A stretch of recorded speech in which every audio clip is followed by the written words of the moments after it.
Buku panduan praktis pelayanan kontrasepsi. Itu semuanya ada di situ.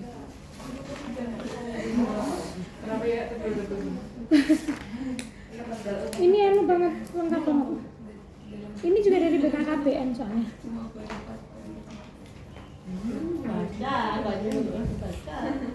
Ya, udah ya. Assalamualaikum warahmatullahi wabarakatuh. Ya, oke teman-teman, ketemu lagi dengan Ibu ya. Kok ketemu terus ya? Di mata kuliah praktikum kontrasepsi, khususnya dengan Ibu pada pertemuan ini adalah pemasangan dan pencabutan AKDR atau alat kontrasepsi dalam rahim, atau sering disebut dengan IUD atau spiral mungkin ya. Ada nggak yang tahu spiral? Ya. Sebelum kita masuk untuk praktikum pada sore hari ini, kita membaca doa dulu menurut agama dan kepercayaan masing-masing. Berdoa dipersilahkan.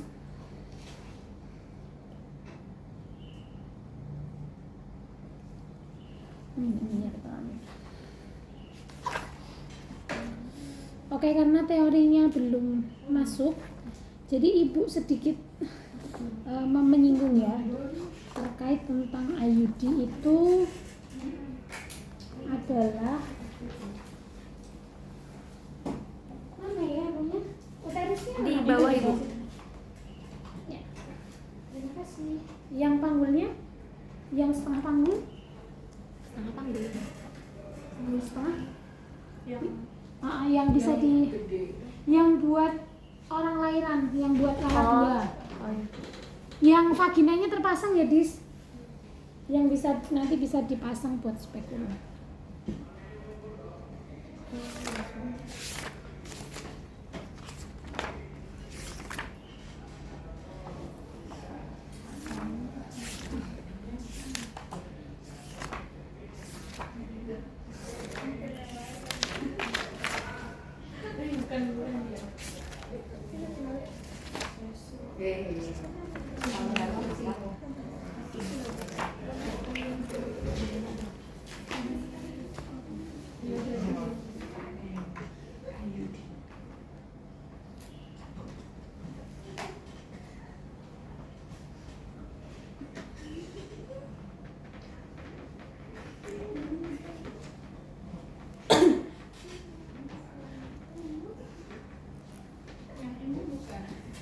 Betul, vaginanya nanti dipasang ya vaginanya.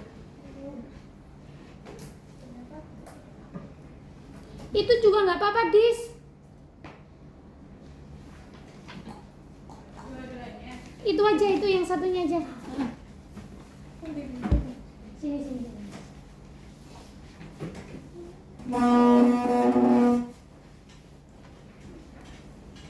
Bukan ini kok ini sih. Ya, makasih ya. Oh, itu udah pagi. Iya.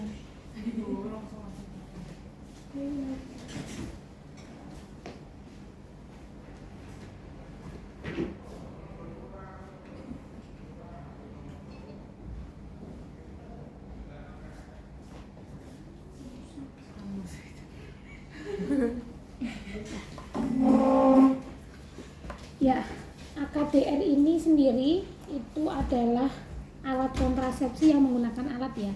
Sebenarnya alat kontrasepsi mungkin sudah dikasih pengantar sama ibu-ibu dosen yang lain. Kalau alat kontrasepsi itu ada yang dia metodenya sederhana, ada yang menggunakan alat ya. Dimana metode sederhana itu seperti apa? Ya, kalender, terus mal, suhu gitu. Sama? Lagi sih. Apa? Oh iya. Oh, terus. Oh iya benar. Ada lagi nggak? Kalau udah ya udah Bu. Ya. Oke, kemudian yang menggunakan alat ada yang dia jangka pendek, ada yang jangka panjang ya. Dimana jangka pendek itu ada mungkin kondom itu kan meskipun dia sederhana tapi dia menggunakan alat, nggak mandiri. Kemudian setelah itu ada KB suntik, ada KB pil, kemudian yang MKJP atau metode kontrasepsi jangka panjang itu ada implan atau AKBK dan IUD atau AKDR ya. Kalau implan itu masa aktifnya 3 tahun, kalau IUD itu ada yang 8 tahun, ada yang 4 atau 5 tahun, tergantung mereknya ya. Kalau di pemerintah yang bungkusnya itu bungkus ada tulisan BKKBN, itu dia masa aktifnya 8 tahun.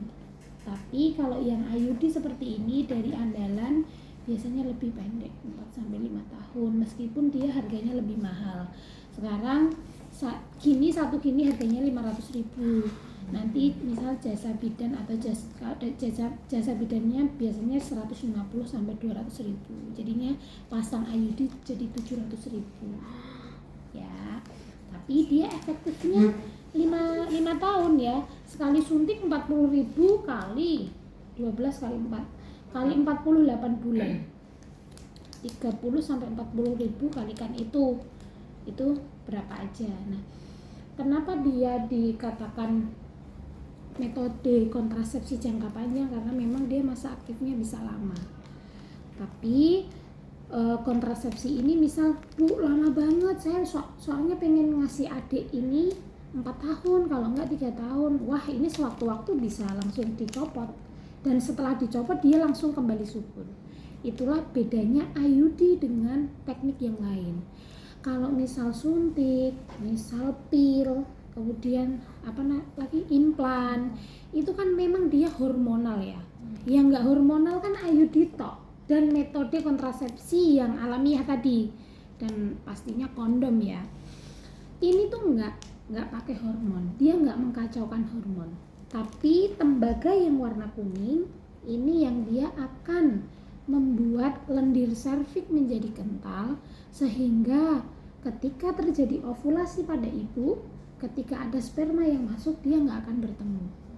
Karena lendir serviks yang ada di uterus ini dia akan dikentalkan. Jadinya apalagi sih ini kan sangat ini ya, maksudnya mudah mati gitu loh. Mudah mati meskipun dia ada yang larinya kenceng gitu, tapi dengan lendir itu dia nggak akan mengganggu proses bertemunya sel telur dengan sperma. Kemudian atau dengan adanya jadi kan apapun yang ada di dalam tubuh kecuali organ itu kan benda asing. Termasuk ibu hamil itu ada janin, itu benda asing loh. Sehingga tubuh kita kan akan beradaptasi.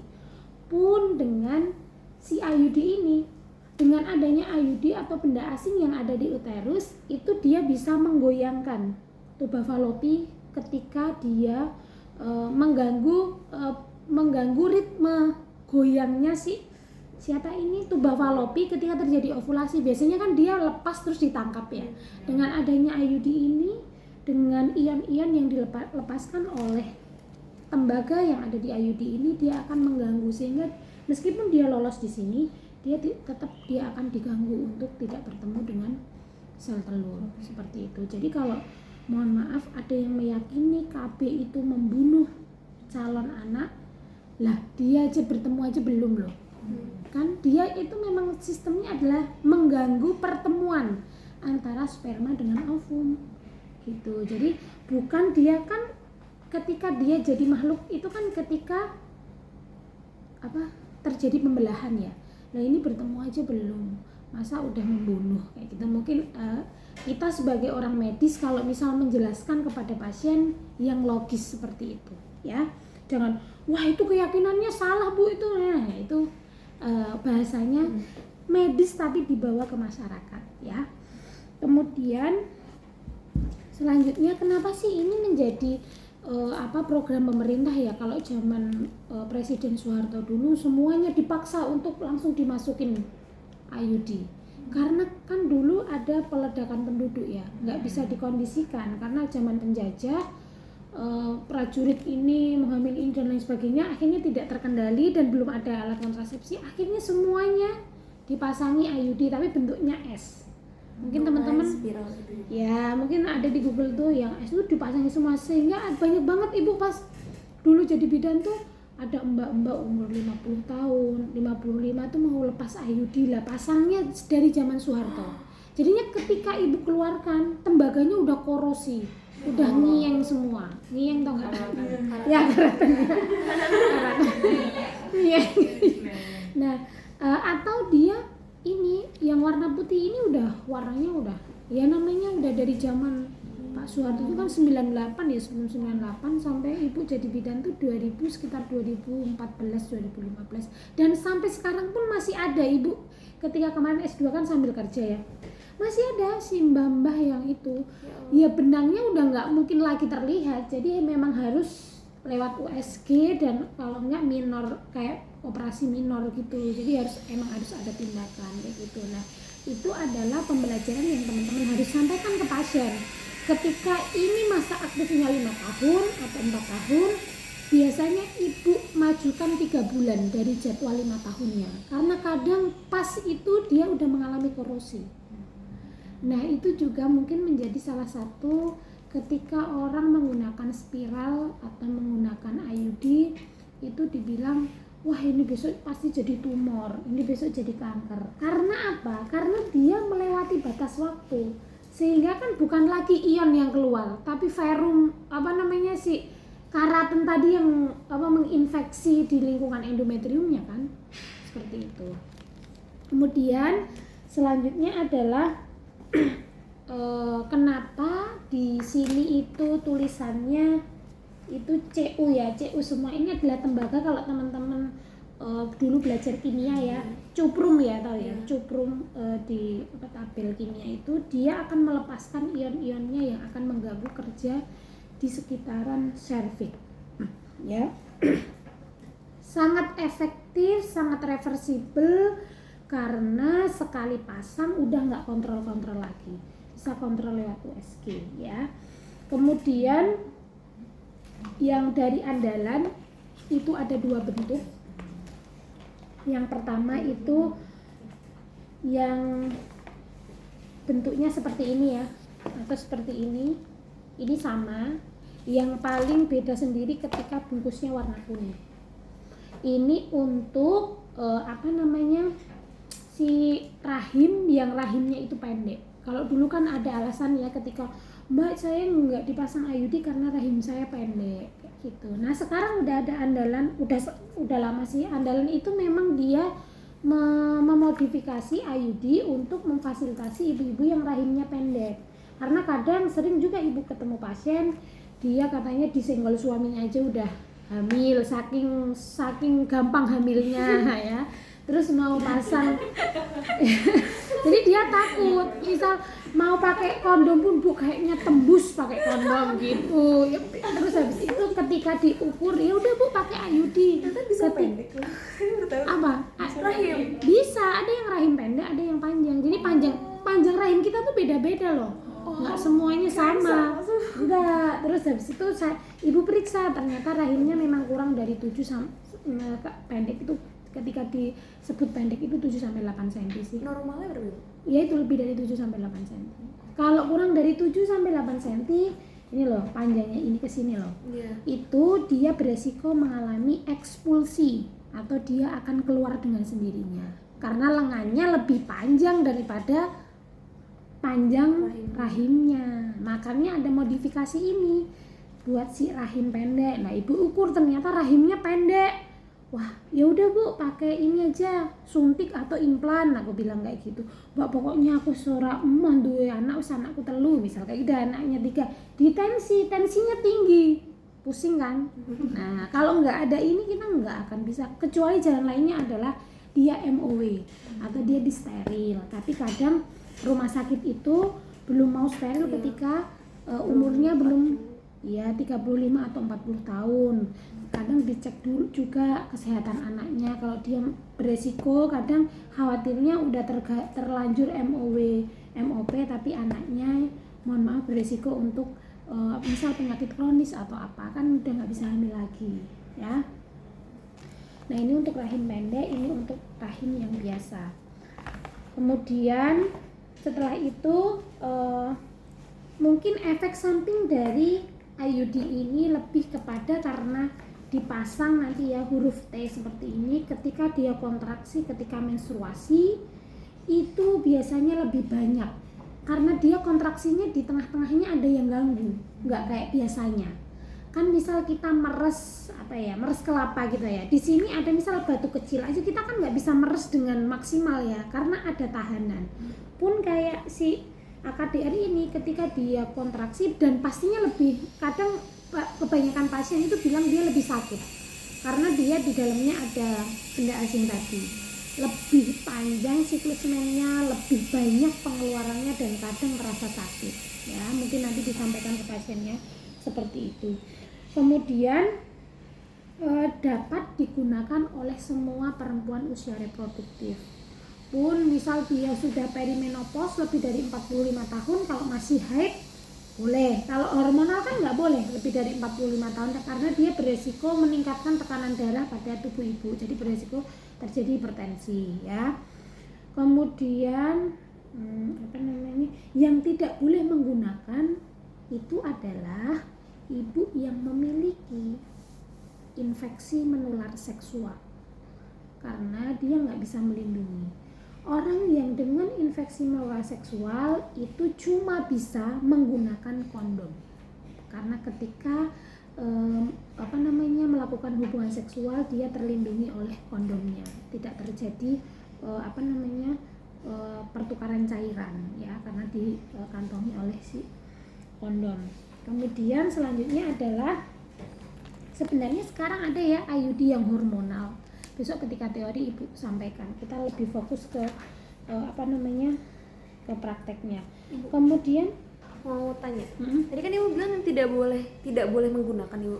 Maksudnya berarti dia nggak boleh ngegunain IUD ini? Iya, tidak direkomendasikan. Oh, jadi walaupun untuk kayak mengendalikan jumlah anak, jadi pakai kondom aja, iya, nggak bisa pakai yang lain? Karena itu resikonya lebih gede menularkan ke pasangannya. Kalau bisa pakai dua-duanya? Pakai IUD dan kondom? Nggak apa-apa sih.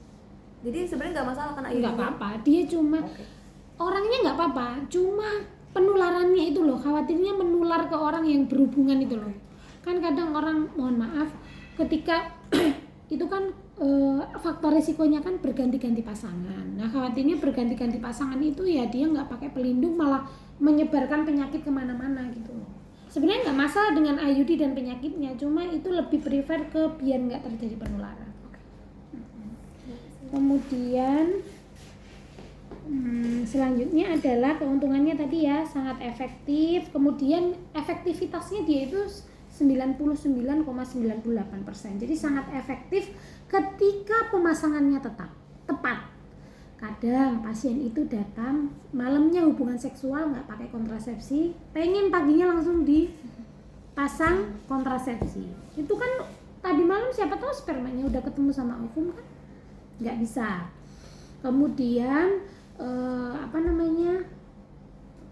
efektif tadi ya, kadang pasien itu 2-3 hari 1 minggu baru sadar bahwa dirinya butuh kontrasepsi padahal kemarin-kemarinnya sudah berhubungan. Kadang juga yang banyak itu safari KB itu kan jadwalnya serentak. Ketika ditanya, Bu hubungan terakhir apa? Wah udah yang lalu-lalu Mbak, padahal misal mungkin besok jadwal menstruasi dia tapi hubungannya udah setelah menstruasi sebelumnya. Jadi misal ini kan menstruasi, ini dia udah hubungan nih di sini. Ada safari KB di sini sebelum menstruasi. Kan dia udah melakukan hubungan seksual, bilangnya udah lama Bu, udah lama, jadinya kayaknya nggak mungkin hamil deh. Lah dipasang lah, hamil, dikira ininya gagal. Tapi karena waktu pemasangannya nggak tepat. Jadi teman-teman ketika mengidentifikasi screening calon pasien itu paling penting banget riwayat hubungan seksual. Itu ketika mau menggunakan kontrasepsi ya. Berarti kalau udah pakai IUD itu tetap ada kemungkinan hamil? Iya, kalau memang udah hamil dalam uterus terus IUD-nya kan ada dia nanti di buku ini ada nanti. Besok pasti hari ibu jelaskan. Umur berapa sih ketika kamu tahu tiba-tiba kan kadang pasien itu merasa aku udah pakai IUD pasti nggak hamil, ternyata tiba-tiba 3 bulan kayak gitu. Apa yang harus dilakukan? Apakah dicopot atau dilanjutkan? Besok kita bahas pada saat teori. Nah, kemudian ketika pasien itu datang, teman-teman harus yakin dulu pokoknya ini nggak hamil gimana pun caranya. Contoh ibu kasih contoh ya, ibunya datang bilang kalau sekarang lagi nggak hamil, nggak melakukan hubungan seksual, menstruasi terakhir 3 minggu yang lalu, dia satu rumah dengan suaminya. Ya, apa data fokus yang teman-teman kaji pertama kali? Kapan terakhir haid? Kapan terakhir haid boleh, terus Haid. boleh. Yang paling utama apa tadi? Terakhir Hubungan seksual. Aduh, aku udah terlanjur hubungan seksual 1 minggu yang lalu kayak gitu. Tapi saya pengen dipasang. Apa yang teman-teman lakukan? Tes kehamilan. 2 minggu sudah bisa KCG? Belum bisa ya. Benar, tes kehamilan. Gimana kita bisa men-screening dia hamil atau tidak? Nunggu dulu sampai betul. Selama menunggu apa yang harus dilakukan? Pakai kondom atau jangan berhubungan. Ya. Kemudian contoh yang lain lagi. Siapa namanya? Ibu ini suaminya luar kota. Bu, nanti malam suami saya ini mau pulang. Saya pengen kontrasepsi. Pokoknya saya mau dipasang Bu IUD. Itu kan udah nggak yakin nggak hamil karena dia kan LDR dan dia nggak pernah melakukan hubungan seksual. Apa yang kalian lakukan? Nanti malam mau hubungan nih. Apa yang kalian lakukan? Dikasih cuman Tes kehamilan loh, sing bojone ya.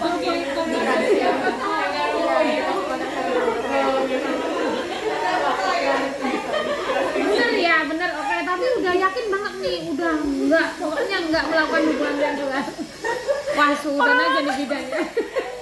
Oke, Ibu terima. Kalau case-nya kita udah yakin dia nggak melakukan hubungan seksual. Nanti malam tapi mau melakukan nih karena suaminya pulang. kasih IUD tapi tambah kontrasepsi tambahan. Ya, jadi tetap dipasang IUD tapi sampai dia mens selanjutnya dia harus pakai kondom. Apa? Nggak bisa. Ya meskipun bisa langsung, khawatir malamnya loh, sorenya baru dipasang. Si iyangnya belum lepas dia udah melakukan hubungan ya toh. Jadinya amannya memang ibu selalu merekomendasikan ke pasien ketika dia di pertengahan siklus mens, dia menggunakan kontrasepsi apapun dah. Implan, suntik, pil, si IUD itu pasti di tengah-tengah ibu. Pokoknya Bu, daripada beresiko kan, pakai kondom sampai ibu yakin nggak hamil, yaitu ditandai dengan ibu mendapatkan menstruasi. Kalau udah dari itu Bu udah lepas nggak apa-apa. Ya, bisa dipahami? Soalnya kadang memang seringnya gagal itu karena pasiennya tuh bohong gitu loh. Saking paniknya, saking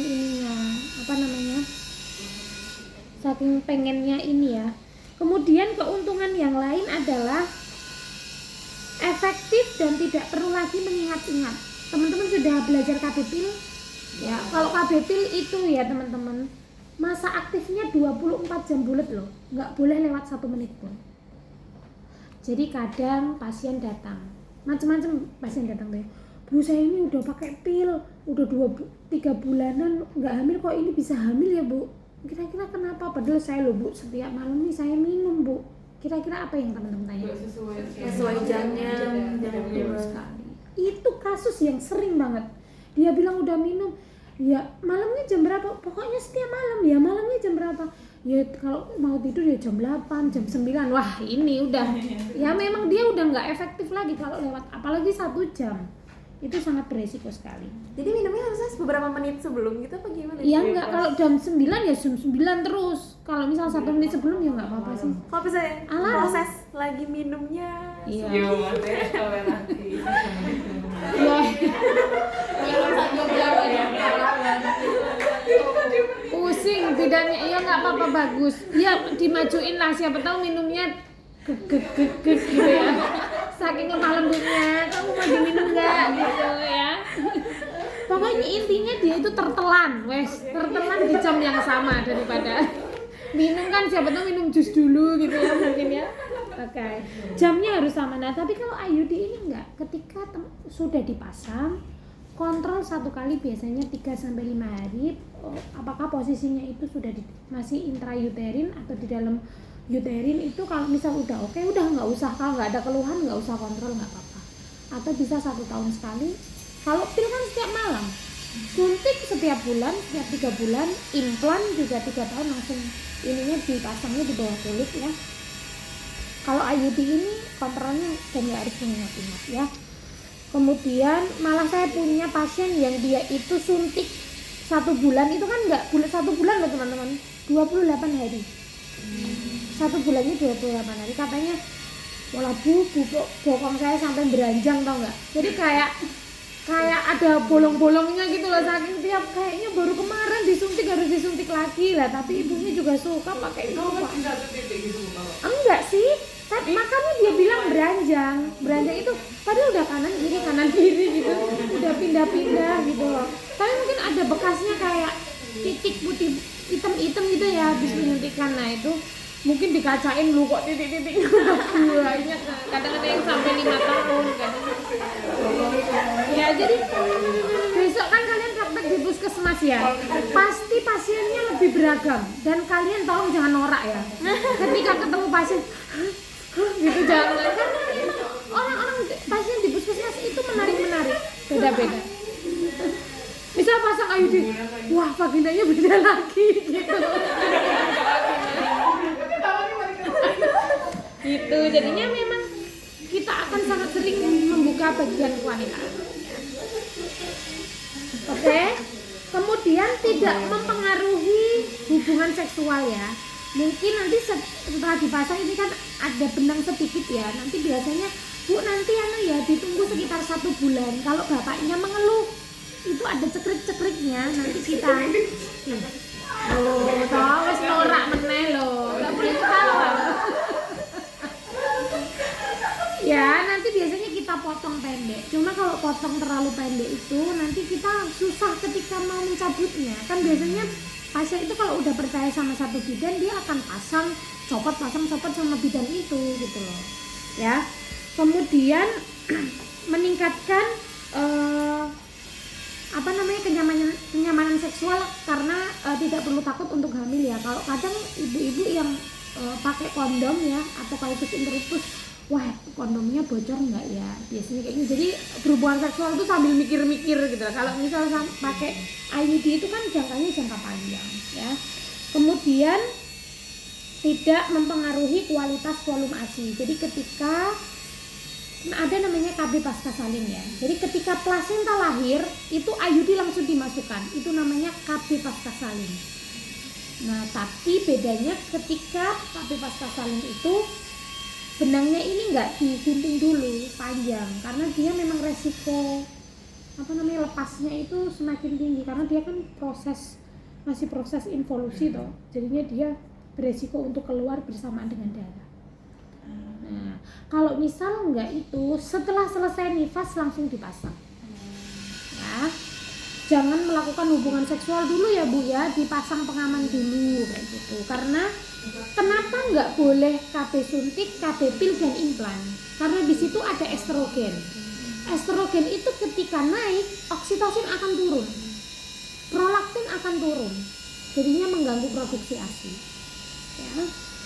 Kemudian dapat dipasang segera setelah lahir ya, dan ketika setelah dilepas dia langsung subur kembali. Kalau suntik pil yang hormonal itu cara kerjanya kan mengganggu kerja ovarium sehingga tuh si ovarium itu menangkap dari hipotalamus bahwa sel telurmu ini belum matang sampai beberapa waktu lalu, akhirnya kan mensnya jadi cuma flek, dia kadang bahkan tidak mens karena menganggap ovariumnya ini nggak matang-matang, diganggu oleh si hormon itu.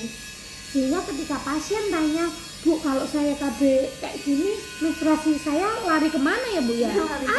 Ada pertanyaan kayak gitu, jangan-jangan diserap tubuh nanti jadi tumor, nanti jadi kanker kayak gitu. Nah nanti dijelaskan, pertanyaan pasien tuh kadang kan dia carinya cuma di Google, terus namanya Google berita itu kan judul itu kan gimana caranya menarik perhatian orang kan ya, nah clickbait kayak gitu, makanya tanya kayak gitu, kemana ya menstruasinya itu, ya dijelaskan bahwa dengan suntik ini Bu membuat bagian tubuh kita yang harusnya keluar itu ada namanya sel telur Bu, dia kalau matang dia bisa kalau nggak dibuahi dia bisa, kalau nggak hamil dia harus luruh bersama dengan menstruasi. Tapi telur ini Bu dibuat oleh KB ini biar nggak matang-matang, akhirnya tubuh menangkap sinyal bahwa nggak ada yang perlu dikeluarkan gitu loh selama ibu menggunakan kontrasepsi ini.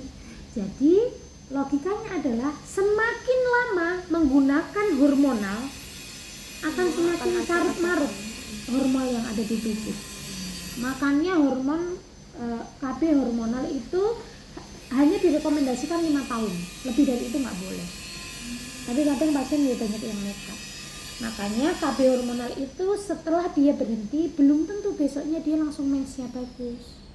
Jadi jangan panik pasien datang, saya tuh udah nggak menggunakan ini loh Bu, udah tak lepas tapi kok tetap nggak mens. Nah, proses perubahan yang diacak-acak, istilahnya ya acak-acak oleh hormon tadi kan perlu penyesuaian. Kadar estrogennya tinggi, progesteronnya tinggi ya. Kalau misal itu diacak-acak kan butuh adaptasi lagi. Nah itu biasanya 3-6 bulan, bahkan sampai ada yang 1 tahun. Ya tergantung lama penggunaannya. Ya. Kemudian mungkin kalau untuk kerugiannya atau kelemahannya, dia perubahan siklus haid lebih lama, lebih banyak, ya, lebih nyeri, atau dia terjadi flek, itu sangat sering terjadi. Jangan buru-buru langsung dilepas ya, karena memang itu penyesuaian tubuh. Saking paniknya langsung dilepas. Padahal kemarin masangnya 700.000, lepasnya biasanya bidan-bidan tuh nariknya 250, 200 ya. Padahal ngelepas doang kayak gitu, nggak ada modal apapun. Kalau ini ada yang dari BKKBN itu nanti di BPJS kan? Iya. Kalau dari BKKBN yang pasangnya itu, kalau misal kalian PPMB-nya nanti udah bekerja sama, udah bisa pakai BPJS, biasanya bisa diklaimkan. Jadi gratis. Tapi kalau ini enggak, karena ini adalah mandiri ya. Ini sendiri. Ya. Kalau di puskesmas pasangnya gratis pasti pakai yang punyanya BKKBN. Tulisannya ada BKKBN. Ya. Kemudian setelah itu kita coba praktekkan ya. Nanti teorinya lebih banyaknya kita ngobrol pas teori.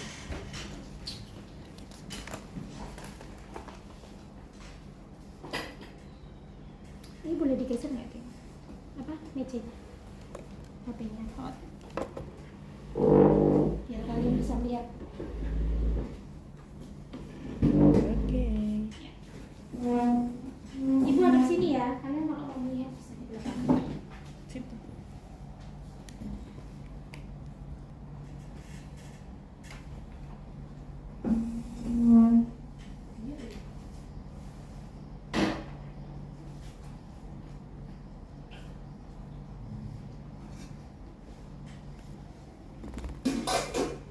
Prinsip alatnya adalah steril ya. Jadi sama kalau kayak kita menolong APN, melakukan rating.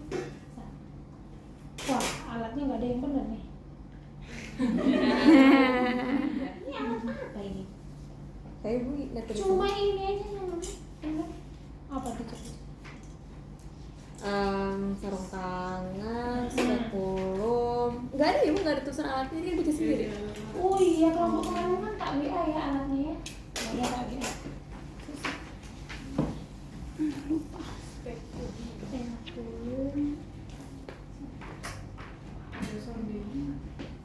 Ada ya, saya terus. Tak kirim ya. Udah lihat.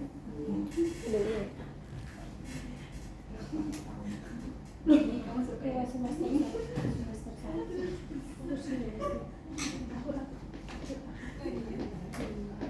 Ibu Enan ya, mau bimbingan skripsi, udah ibu tunggu 1-2 minggu.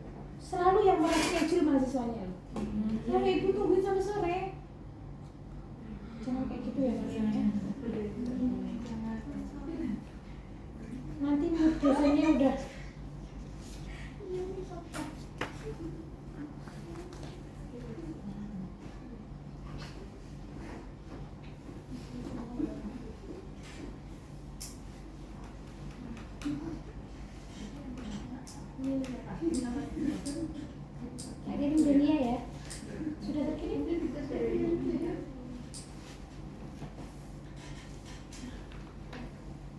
ada duk steril, belum ada duk yang kayak buat kita heating. Kemudian spekulum udah ada. Setelah itu klem, tenakulum boleh, klem, tenakulum tahu ya? Kalau nggak tahu di searching. Tenakulum, sonde, sarung tangan, kaca steril itu lah. Bukan alkohol ya. Servik kalian kasih alkohol dia bisa merekah. Jadi Oh iya. jangan masukkan sedikit pun alkohol, nanti mabuk ya. Apalagi 70% ya.